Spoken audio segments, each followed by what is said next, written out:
When I was a little girl, I dreamed of going to school and then finding someone to love, to have a family. That was my dream when I was a little girl. In the city, a man found me and said he had a safe place for me to stay.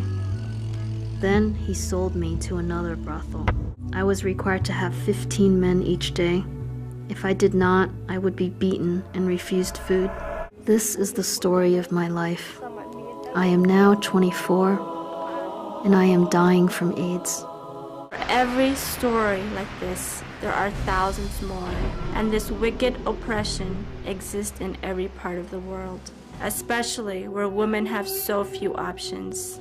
In fact, according to the U.S. State Department, sex trafficking is becoming a bigger business worldwide than drug trafficking. It is estimated that between 2 and 4 million women and children will be trafficked into prostitution during the next 12 months.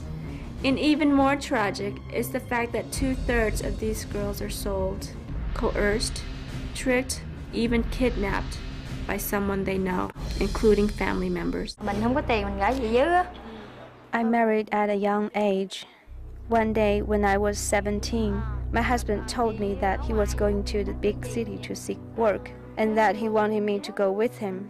When we arrived at a city many miles from our village, he left me at a house where he told me to wait for him while he went to look for work.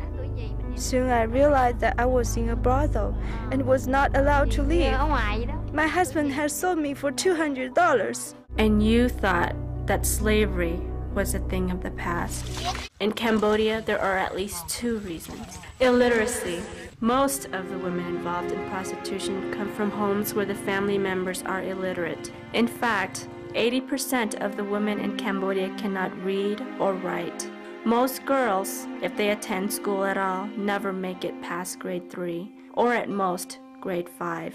Only 5% ever finish school. There's so few schools in the rural areas, therefore it's a bit of triage in the family.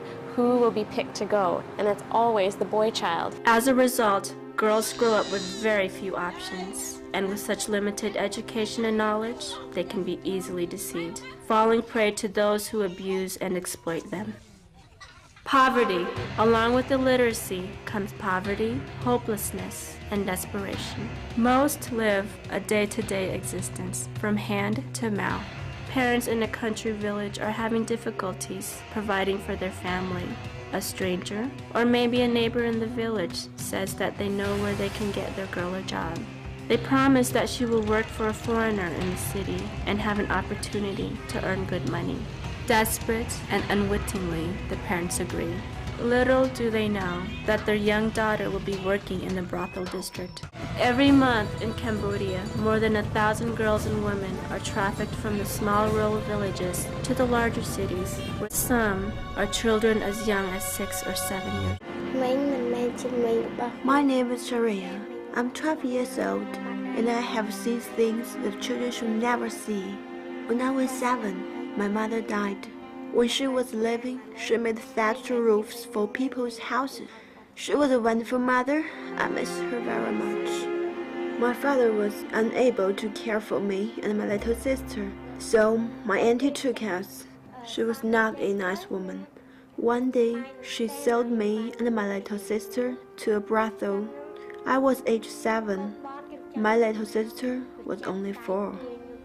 We were locked in a room where we could not escape.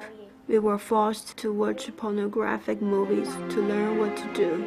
We were forced to watch couples through a hole in the wall.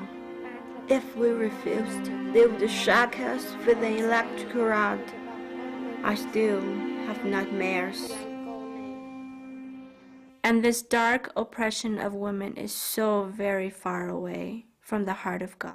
Each of them are worth far more than gold and rubies and diamonds. They have infinite value in God's eyes. They have a purpose, a destiny.